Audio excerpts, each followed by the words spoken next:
जय हिंद साथियों, स्वागत है आप सभी का क्लास 12th केमिस्ट्री की एक और इम्पोर्टेंट वीडियो में। तो आज की इस इम्पोर्टेंट वीडियो में हम लोग पढ़ने वाले हैं संपूर्ण किताब के महत्वपूर्ण प्रश्न, जो कि साथियों 2 से 3 नंबर वाले होने वाले हैं। तो देखो 5 नंबर वाले और 6 नंबर वाले पे इस पे तो सभी लोग फोकस करते हैं, बट 2 और 3 नंबर वाले क्वेश्चन अक्सर हम लोग छोड़ देते हैं, जो हमारे लिए परेशानी बनते हैं आपके एग्जाम में। तो भाई ऐसे ही क्वेश्चनों को लेकर के आपके सामने आ चुके हैं। ज़्यादा क्वेश्चन होने वाले नहीं है, लेकिन हाँ जितने क्वेश्चन होंगे आपको पढ़ के ऐसा लगेगा कि हाँ हमने कोई अच्छी वीडियो देखी, आज हमारा इतना समय बर्बाद नहीं हुआ। तो मेरे भाई थोड़ा सा ध्यान से देखना वीडियो को। और पहले आप लोग को बता देंगे कि ये जो है ये पार्ट 1 है वीडियो का। अभी 3 से 4 पार्ट इसके और आएंगे, क्योंकि यहाँ संपूर्ण किताब के लिखा है और संपूर्ण किताब के महत्वपूर्ण प्रश्न जो होते हैं वो 4 से 5 नहीं होंगे, ठीक है। मतलब 5 क्वेश्चन थोड़ी ना होंगे। तो इसकी सीरीज आएगी पूरी 3 से 4 पार्ट्स की। बट अगर आप लोग सपोर्ट दिखाते हो इस वीडियो पे, लाइक करते हो, सब्सक्राइब करते हो और कमेंट करते हो कि सर हमको इसके पार्ट्स और चाहिए, तभी हम इसके आगे के पार्ट बनाएंगे। तो अगर आपको वीडियो अच्छी लगे तो भाई कमेंट जरूर करिएगा, तभी हम इसका नया पार्ट बना पाएंगे। चलिए जल्दी से अपनी वीडियो को स्टार्ट करते हैं और देखते हैं कौन से हैं ऐसे क्वेश्चंस। पहला लिखा हुआ है मेरा, कॉसियस पर्पिल क्या है। ठीक, पहली बार सुना होगा, आई होप आप लोगों ने नाम, कॉसियस पर्पिल। आप इसे कैसे प्राप्त करेंगे। अब देखो ये 2024 में आया हुआ क्वेश्चन है और बहुत से लोगों ने अभी तक आपको नहीं बताया होगा। आई थिंक आप लोग पहली बार इसको पढ़ रहे होगे किसी यूट्यूब चैनल पर। कॉसियस पर्पिल क्या होता है। तो भाई सीधा सा सिंपल सा इसका जवाब था, और कोई बच्चा इसको नहीं कर पाया था 2024 में। क्या है, ऑरिक क्लोराइड। ऑरिक क्लोराइड विलयन का स्टेनस क्लोराइड विलयन द्वारा, यानी यहाँ पर देखो 2 विलयन लगेंगे, ध्यान से देखना। दोनों ही क्लोराइड के फैमिली के होंगे, ऑरिक क्लोराइड और स्टेनस क्लोराइड। इन विलयनों के द्वारा अपचयन करने पर, यानी इन दोनों को मिला के हम लोग अगर अपचयन कर दें तो इसमें क्या होगा, बैंगनी रंग का एक गोल्ड सॉल बनेगा। और गोल्ड सॉल जो बनेगा बच्चों, वही होता है मेरा कॉसियस पर्पिल। क्लियर हो गया भाई, बैंगनी रंग का बन रहा है इसीलिए यहाँ पर पर्पिल नाम रखा गया है इसका, जिसे हम लोग कॉसियस पर्पिल कहते हैं। चलिए इसके हम लोग देख लेते हैं रिएक्शन कैसे लिखेंगे एग्जाम में अगर आ गया तो। सबसे पहले आप लोग लिखोगे AuCl3। AuCl3 क्या है, ऑरिक क्लोराइड। SnCl2 क्या है, स्टेनस क्लोराइड। दोनों को मिला के यहाँ पर अपचयन करा गया, तो भाई हमारे पास आ गया Au, यानी Au ये अलग आ गया, और SnCl4। क्लियर है यहाँ तक का। अब हम लोग रिएक्शन को देखो बैलेंस कैसे करा है हमने। यहाँ पर Au कितना है, सॉरी यहाँ पर देखते हैं पहले। Au एक था तो Au हमने एक ही रखा। अभी ब्लू पेन जो हमने लिखा है तो रिएक्शन अभी हमने बैलेंस करी, आप लोग ऐसे समझो। देखो पहले आते हैं क्लोरीन पर। क्लोरीन कितने हैं, 2। ठीक, 2 और 3 5। ठीक, अभी ब्लू पेन पे फोकस मत करना, केवल रेड पेन देखो। 2 क्लोरीन 3 क्लोरीन 5 हो गए, और इधर कितने थे, 4। तो इसको बैलेंस करने के लिए हमने क्या करा, यहाँ पर 3 लगाया हमने, जिससे क्या हो गया, हमारे क्लोरीन हो गए 12। और इधर कितने थे मेरे, 3 2 5 थे। और इधर भी हमने क्या करा भाई, यहाँ पर 3 लगा दिए, तो 3 2 6, 6 और 3 सॉरी 3 दूनी 6, और 6 और 6 12। क्लियर हो गया, देखो यहाँ तक पूरे भाई। 2 3 6 और 3 दूनी 6। क्लियर है, तो 6 क्लोरीन इधर और 6 क्लोरीन इधर। अब देखो दिक्कत कहाँ पर आई, क्लोरीन तो मेरा बैलेंस हो गया, इसने Au का सिस्टम भैया बिगाड़ दिया। Au यहाँ पर 2 हो गए, मेरे पास यहाँ Au 1 था, तो इसलिए हमने यहाँ पर 2 लगाया, जिससे Au और Au बैलेंस हो गया। बट अगर आप लोग यार देखो परेशान ना हो, अगर रिएक्शन आपको नहीं समझ में आ रही है तो मत लिखना, केवल इतना लिख देना, आपका नंबर जो है वो मिल जाएगा। क्योंकि 2 नंबर में पूछा गया था, ये ज़्यादा इतना हर बार नहीं पूछा रहता है, पता नहीं कैसे इस बार आ गया था 2024 में। चलिए बढ़ते हैं हम लोग अपने नेक्स्ट क्वेश्चन की तरफ और देखते हैं अगला क्वेश्चन कौन सा है। तो अगला क्वेश्चन यहाँ आपको दिख रहा होगा, लिखा हुआ है कि F केंद्र क्या होता है। तो ये F केंद्र है क्या, सबसे पहले तो उसको पढ़ते हैं हम लोग, फिर समझेंगे। वह स्थान जहाँ ऋणायन रिक्तिका में इलेक्ट्रॉन उपस्थित होते हैं वही कहलाता है बच्चों F केंद्र, है ना। तो लेकिन इसमें ज़्यादा डीपली हम लोग जाएंगे नहीं, क्योंकि ये 1 नंबर का क्वेश्चन था। बस आप लोग इसको ऐसे समझ सकते हो कि फ्रैंकल दोष अगर आप लोगों ने पढ़ा हुआ है तो वही F केंद्र है भैया। और वहीं पर क्या होगा, जो रिक्ति वहाँ उत्पन्न होती थी, जिसके कारण आपका फ्रैंकल दोष उत्पन्न होता था, उसी रिक्ति पर क्या होगा, इलेक्ट्रॉन आके बैठ जाएगा, उसको हम लोग बोलेंगे F केंद्र।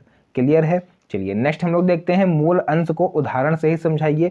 तो देखो इसको स्किप मत करना ये इतना देख के, क्योंकि आज जो हम तरीका आपको बताएंगे ना, उस तरीके से अगर आप लोग इसको पढ़ते हो तो ये आपको हमेशा याद रहेगा, 12th के साथ भी और 12th के बाद भी, है ना। जैसे LIC का होता है लोगों, जिंदगी के साथ भी जिंदगी के बाद भी, तो मेरे भाई आपके साथ इस क्वेश्चन में कुछ वैसा ही होगा। तो देखो इसको सबसे पहले डिफिनेशन पढ़ेंगे, फिर इसको हम लोग डायग्राम के थ्रू समझेंगे। मोल अंश या मोल प्रभाज, इसके 2 नाम होते हैं, कंफ्यूज मत होना अगर एग्जाम में आ जाए तो। सबसे पहले इसकी डिफिनेशन हम लोग लिखेंगे कि विलयन के किसी एक भाग के मोल तथा कुल मोलों के अनुपात को उस भाग का मोल प्रभाज कहते हैं। तो यहाँ पर थोड़ा सा आपको ध्यान देने की ज़रूरत है भाई। डिफिनेशन हम लोग ऐसे लिख लेते हैं। अब आपको डायग्राम को एक थ्रू समझाएंगे, अब ज़्यादा समझ में आएगा। देखो ये क्या हमारा एक जार रखा हुआ है, ठीक, ये क्या है, एक जार है, और इसी के जस्ट बगल में एक और जार रखा हुआ है इस तरीके से। तो ये रखा हुआ है, इसमें क्या होगा बच्चों, इसमें एक लिक्विड भरा हुआ है, ठीक, थोड़ा सा ध्यान से समझना, टाइम लगेगा लेकिन आप लोग समझ जाओगे। ये लिक्विड भरा हुआ है, ठीक। मान लेते हैं इसमें कोई मोल है Na, ठीक है। एक मिनट, यहाँ पर हम लोग मान लेते हैं Na मोल घुला हुआ है, ठीक, और Nb मोल घुला हुआ है, ध्यान से समझना, ठीक, क्योंकि यहाँ पर बोला ना विलयन के किसी एक भाग के मोल तथा कुल मोलों के अनुपात को। तो इसमें हमने क्या करा, सबसे पहले तो ऐसे समझ लो कि इसमें हमने ऊपर से भैया डाला वैद्युत अनअपघट्य पदार्थ, इसमें हमने डाल दिए वैद्युत अनअपघट्य, ठीक, अनअपघट्य, वैद्युत अनअपघट्य पदार्थ इसमें भी डाला हमने, तो उसका नाम हमने यहाँ पर रख दिया बच्चों Na, कैपिटल Na, ठीक। ये N1 लिख लेते हैं, चलो N1 इसको लिख लेते हैं, और इसमें जो हम डालेंगे उसको लिखेंगे बच्चों यहाँ पर N2, ठीक, वैद्युत अपघट्य पदार्थ पड़ रहा है। अब इसमें NaNb मोल है, तो इसमें भी भैया हो जाएगा NaNb, ठीक, इतना क्लियर हो गया। तो अब यहाँ से क्या करेंगे हम लोग, मोलर प्रभाज का फॉर्मूला कहता है कि मोलर प्रभाज जो होगा उस विलयन के किसी एक भाग के मोल, यानी कि किसी एक भाग के मोल, अगर हमें Na निकालना है यहाँ पर, तो Na अपॉन कुल मोलों के अनुपात, कुल मोल इसमें कितने हैं, Na और Nb है ना, तो यहाँ भी नीचे लिखेंगे Na प्लस Nb, यहाँ तक। तो इस तरह से आप लोग निकाल सकते हो इसका मोल प्रभाज, ठीक। मान लेते हैं अगर इसका हमको निकालना है तो भैया यहाँ पर भी हम क्या करेंगे, अगर Nb का निकालना है तो Nb ऊपर रखेंगे और अपॉन में Na प्लस Nb हो जाएगा। मतलब नीचे हमारा जो है कुल मोल रहेंगे टोटल जितने उस विलियन में होंगे, दो ही तो है Na Nb, और ऊपर वो रहेगा जो हमें इसमें निकालना है। क्लियर हो गया बच्चों। तो देखो इस तरह से आप लोग लिख सकते हो इसको, XA यानी कि जो मोल निकल रहा है हमारा वो विलियन में उपस्थित एक मोल तथा विलियन में उपस्थित कुल मोलों के योग के अनुपात के बराबर होता है। अगर XA निकालना है यानी A का मोलर प्रभाज निकालना है तो Na upon Na plus Nb, और B का निकालना है तो Nb upon Na plus Nb। Clear हो गया। चलिए अगला क्वेश्चन हम लोग देखेंगे इसी तरह से, निम्न अभिक्रिया की कोटि और वेग स्थिरांक की इकाई लिखिए। तो भाई ये जो रिएक्शन लिखी हुई है H2 प्लस Cl2 2HCl, तो इसकी हमको कोटि बतानी है और वेग स्थिरांक की इकाई बतानी है।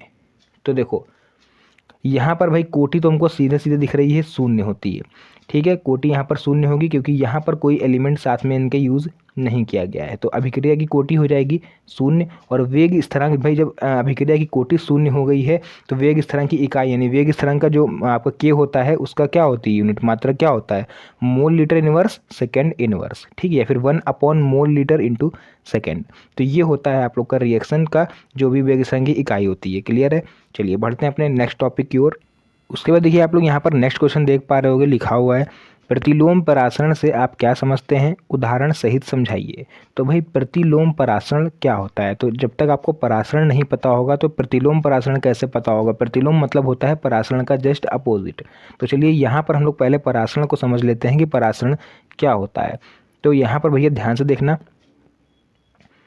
एक इस तरह का हमने जार ले रखा है, ठीक। जार तो भैया सभी में लेना, देखो केमिस्ट्री में है ना, एक जार ले लिया हमने। यहाँ पर एक एलिमेंट आएगा बीच में जो होगी आपकी अर्धपारगम्य झिल्ली, नाम सुना होगा आप लोगों ने, अर्धपारगम्य झिल्ली इस तरह से रखी हुई है, ठीक। अब इसमें क्या करा हमने, विलयन भरा, एक हमने इस साइड भरा, ठीक, वो हमारा क्या होगा, कम सांद्रता का होगा। ध्यान से यहाँ पर समझना भैया, कम सांद्रता का विलयन एक हमने भर दिया इस साइड में, और एक इस साइड में भरेंगे बच्चों, यहाँ पर होगा विलयन मेरा अधिक सांद्रता, ठीक, अधिक सांद्रता इस तरह से। और इसमें भाई विलयन यहाँ पर ऐसे इस तरह से हमने भर रखा है ना।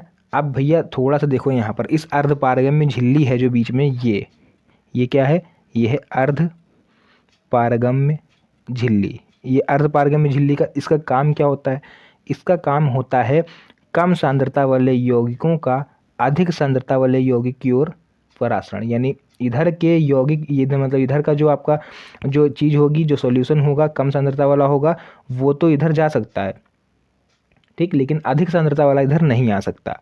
ध्यान से समझना, यहाँ से कम सांद्रता वाला जो है आपका वो इधर चला जाएगा, बट ये अधिक सांद्रता वाला जो होगा वो इधर नहीं आएगा।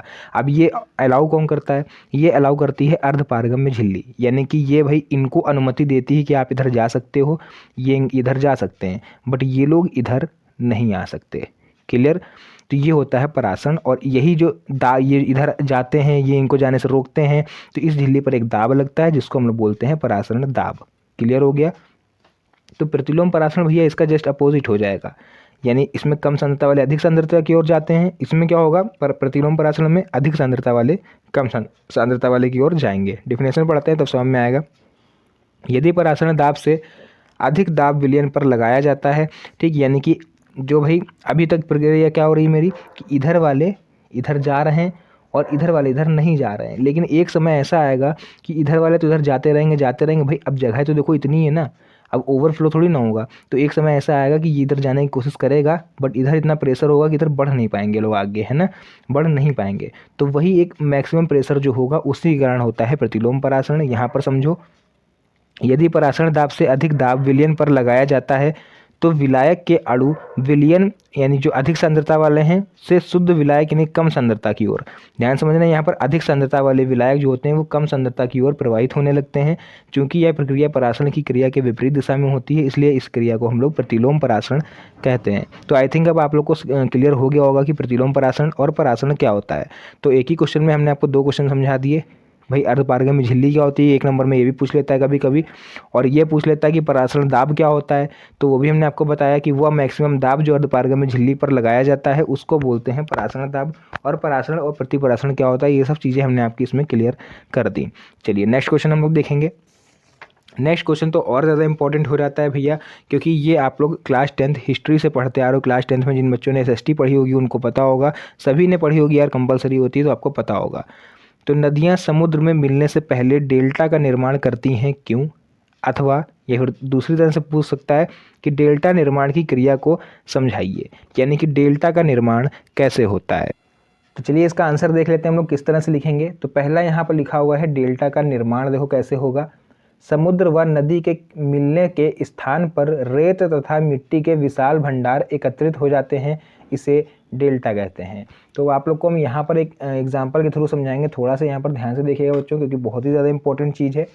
भाई इधर क्या है हमारा, मान लेते हैं इधर हमारा इतना, इस इधर का एरिया जो है ये है हमारा समुद्र, ठीक, ध्यान से देखना, यहाँ पर है समुद्र, और इधर हमारा जो है, इधर से कोई नदी हुई है चली आ रही, नदियाँ आके समुद्र में मिलती है, तो सभी को पता होगा सभी नदियाँ मिलती हैं समुद्र में। तो ये नदियाँ जब मिलेंगी आकर, देखो ये बॉर्डर यहाँ समुद्र स्टार्ट है आपका, ठीक। तो नदियाँ क्या होंगी भाई, यहाँ से देखो पानी ऐसे फ्लो होते हुए आ रहा है, इस साइड में है ना, इस साइड में ऐसे आ रहा है। तो यहाँ पर जब पानी जैसे ही समुद्र के पानी से मिलेगा तो इसमें जो अशुद्धियाँ होती हैं नदी में, है ना, बहुत सी अशुद्धियाँ होती हैं, वो होती हैं ऋणात्मक, और समुद्र में जो होती हैं वो होती हैं धनात्मक। तो ये दोनों यहीं पर एकत्रित हो जाती हैं, पानी उधर चला जाता है, बाकी जो चीज़ें होती हैं वो नीचे बैठ जाती हैं, और कुछ इस शेप में ऐसे बैठेंगी, ठीक, इस तरह से बैठती हैं। तो यही जो शेप है देखो, ये डेल्टा की तरह बनता है, इसको हम लोग डेल्टा बोलते हैं, ठीक। यानी पानी तो इधर चला, ये देखो ऐसे आके इधर फैल जाएगा पानी, ऐसे अंदर फैल जाता है पानी, लेकिन डेल्टा का निर्माण ऐसे बन जाता है। भाई सीधी आ रही, सीधे थोड़ी नहीं चला जाएगा पानी, एकदम ऐसे तिरछा जाता है, हल्का ट्रायंगल शेप में। तो यही बच्चों जो होता है, यही होता है डेल्टा। थोड़ा ध्यान से समझो इसको, तब आगे समझ में आएगा। डेल्टा निर्माण की क्रिया को हम लोग समझते हैं। नदी के जल में मिट्टी तथा रेत के कोलाइडी कण रहते हैं, ठीक है, जिनको कोलाइडी कण जो माइनस होते हैं रहते हैं, जो ऋणावेशित होते हैं यानी माइनस होते हैं। समुद्र के जल में धनावेशित आयन जैसे कि सोडियम, मैग्नीशियम आदि होते हैं, ठीक, कैल्शियम भी पाया जाता है। अब क्या होता है कि जब नदी का जल समुद्र के जल के संपर्क में आता है तो नदी के जल में उपस्थित मिट्टी तथा रेत के कणों का ऋणावेश समुद्री जलों के धनावेशित आयनों द्वारा नष्ट हो जाता है। इस कारण क्या होता है, इनका स्कंदन होता है अथवा डेल्टा का निर्माण होता है। स्कंदन मीन्स वही जो हमने ट्रायंगल शेप आपको बताया। तो ये कारण होता है कि आपका नदियाँ समुद्र में मिलने से पहले डेल्टा का निर्माण करती हैं, या फिर मिलने के बाद, है ना, बात वही है, मतलब स्टार्टिंग पे ही क्या होता है, डेल्टा का निर्माण हो जाता है। तो बच्चों ये क्वेश्चन का आप लोग स्क्रीनशॉट ले लो, क्योंकि ये बहुत ही ज़्यादा इंपॉर्टेंट है, और आप लोग इसको विद्या क्वेश्चन में क्या बता रहा है, आप जिससे भी पढ़ रहे हो वहाँ पर देखोगे तो आपको इतना डीपली नहीं समझाया होगा। तो भाई स्क्रीनशॉट इसका ज़रूर कर लीजिएगा। चलिए यहाँ पर रहा, ये रहा आपका क्वेश्चन कि नदियाँ समुद्र में मिलने से पहले डेल्टा का निर्माण क्यों करती हैं, ठीक, इतना हो गया। उसके बाद भाई ये आंसर की पूरा स्क्रीनशॉट आप लोग ले लीजिए, ठीक है, यहाँ तक का। क्लियर हो गया। चलिए अब बढ़ते हैं हम लोग अपने नेक्स्ट क्वेश्चन की तरफ। उसका देखिए अगला क्वेश्चन है मेरा ग्राम अणुक उन्नयन स्थिरांक। क्वेश्चन को आगे बढ़ाने से पहले हम यहीं पर क्लियर कर दें कि ये क्वेश्चन 2022 और 2024 के 3 सेटों में ये क्वेश्चन पूछा गया है और 2022 में 5 सेट में पूछा गया था। आप लोग इसको मैच कर सकते हो जाके अनसॉल्व से। तो क्वेश्चन है ग्राम अणुक उन्नयन स्थिरांक तथा ग्राम अणुक अवनमन स्थिरांक को परिभाषित करो। तो भैया मैथ के स्टूडेंट हो, अगर आप लोगों ने हाई स्कूल में मैथ ली होगी तो आपको पता होगा उन्नयन मीन्स क्या होता है। जहाँ पर ऊंचाई और दूरी वाला है ना, हाइट एंड डिस्टेंस के अगर आप लोगों ने क्वेश्चन लगाए हो तो उन्नयन मीन्स होता है बढ़ना या फिर ऊपर की ओर, है ना, बढ़ जाना। और अवनमन मतलब होता है घटना यानी कि नीचे की ओर, है ना, कम होना। तो सबसे पहले हम लोग पढ़ेंगे ग्राम अणुक उन्नयन स्थिरांक क्या होता है। तो किसी विलायक के 1000 ग्रामों में किसी अवाष्पशील विलेय या वैद्युत अनवघट्य के 1 ग्राम अणु घोलने पर उसके क्वथनांक में जो उन्नयन होता है वह उस विलायक का ग्राम अणुक उन्नयन स्थिरांक कहलाता है। तो इसको क्या करना है, इसको भी हम लोग समझेंगे, डायग्राम के थ्रू समझेंगे ताकि आपको और ज़्यादा क्लियर हो। तो भाई देखो, इसको समझने से पहले यहाँ पर 2 वर्ड यूज हुए हैं, एक हुआ है वैद्युत अपघट्य और एक हुआ है वैद्युत अनपघट्य। तो ये क्या होते हैं, देखो जिन बच्चों को ना पता उनके लिए हम बता दें। वैद्युत अपघट्य, ठीक, यानी कि वैद्युत अपघट्य पदार्थ कौन से होते हैं और वैद्युत अनपघट्य पदार्थ कौन से होते हैं। ध्यान से देखिएगा, यहाँ पर 1 नंबर में कभी कदार ये एग्जाम में पूछ लेता है। ठीक, ये 2 तरह के पदार्थ होते हैं आपके पूरी केमिस्ट्री में। तो वैद्युत अपघट्य जो होते हैं वो आपका हो गया NaCl, KCl, H2SO4, यानी कि ऐसे होते हैं, आप लोग यही लिख सकते हो, जिसमें जो आपकी करंट है वो फ्लो हो सकती है, यानी कि करंट फ्लो। आप लोग लिख लीजिए, स्क्रीनशॉट ले लीजिए इसका। इनमें करंट इजीली फ्लो हो सकती है क्योंकि भाई ये टूटेगा आयनों में, देखो Na+Cl- K+Cl- है ना, ये भी ऐसे टूटता है। तो इसमें जिन ऐसे पदार्थ जिनमें करंट को, जिसमें वैद्युत धारा का प्रवाह आसानी से हो सके, उस पदार्थ को बोलते हैं वैद्युत अपघट्य। ठीक, और वैद्युत अनपघट्य कौन से होते हैं वो भी देख लीजिए, यानी कि यहाँ पर आपका हो जाएगा जो ग्लूकोज होता है, ठीक, ग्लूकोज, फ्रक्टोज और सुक्रोज, ठीक, माल्टोज वगैरह जो भी होते हैं, मतलब बहुत सारे होते हैं, ज़्यादा नहीं लिखेंगे यहाँ पर। यहाँ पर करंट फ्लो नहीं होती है। क्लियर हो गया बच्चों। तो ये होता है वैद्युत अपघट्य और वैद्युत अनपघट्य। अब क्वेश्चन में हमसे कह रहा है किसी विलायक के 1000 ग्रामों में किसी अवाष्पशील विलेय हो या वैद्युत अनपघट्य हो कि 1 ग्राम अणु घोलने पर, यानी कि देखो विलायक, जैसे हमारा ये एक डायग्राम हमने यहाँ पर फिर से जार बनाया, एक विलेय जो होता है ऊपर डाला जाता है, विलायक यानी पहले से जो मौजूद होता है। तो ये मान लेते हैं हमारा एक विलायक है, ठीक है, विलायक है V, एक विलायक है हमारे पास V। इसके ये 1000 ग्राम घुला हुआ है, इसमें कितने ग्राम घुला हुआ है ध्यान से देखना, 1000 ग्राम यानी कि 1 किलो। 1000 ग्राम विलायक हमने मान लो, तो मान लेते हैं इसमें चलो किसी का घोल घुला हुआ है या फिर चीनी वगैरह, इसमें शरबत है पूरा आपका, ठीक, मीठा शरबत है। तो इसमें क्या होगा, किसी अवाष्पशील विलेय या वैद्युत अनपघट्य के 1 ग्राम अणु घोलने पर, यानी कि भाई ये मीठा पहले से है चीनी, ठीक, इसमें हमने क्या करा, 1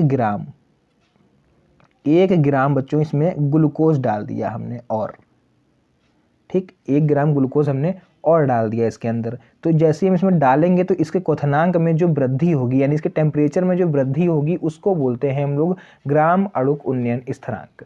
कैसे वृद्धि होगी, ठीक है, मान लेते हैं भाई हमारा शरबत था, नॉर्मल था, हमने ऊपर से ग्लूकोज डाला, उसको घोलेंगे तो थोड़ा सा घोलने में क्या होगा, टेम्परेचर थोड़ा सा निकलेगा। आप लोग एग्जाम्पल के थ्रू समझ सकते हो, बट ऐसा होता नहीं है, क्योंकि ऐसा समझ लो 1000 ग्राम विलायक यानी जो पहले से मौजूद है उसमें ऊपर से अगर हम 1 ग्राम वैद्युत अनपघट्य पदार्थ घोल दें तो इस विलयन के पूरे क्वथनांक में जो उन्नयन होगा, जो वृद्धि होगी, उसको बोलेंगे वैद्युत अनपघट्य। और सेम काम आप लोग यहाँ पर करोगे, इसका जो होता है ग्राम अणुक अवनमन स्थिरांक में, इसमें भाई सेम वही चीज़ है। इसमें किसी अवाष्पशील वैद्युत अपघट्य 1 ग्राम अणु 1000 ग्राम विलायक में घोलने पर विलायक के हिमांक में जो कमी होगी उसको हम लोग ग्राम अणुक अवनमन स्थिरांक बोलेंगे। उन्नयन में यही पूरा सिस्टम जो हमने समझाया कि 1000 ग्राम विलायक में 1 ग्राम वैद्युत अनपघट्य या अवाष्पशील पदार्थ घोलने पर इस विलयन के क्वथनांक में जो उन्नयन होता है उसको ग्राम अणुक उन्नयन स्थिरांक बोलेंगे, और जो अवनमन होगा उसको अवनमन स्थिरांक बोलेंगे।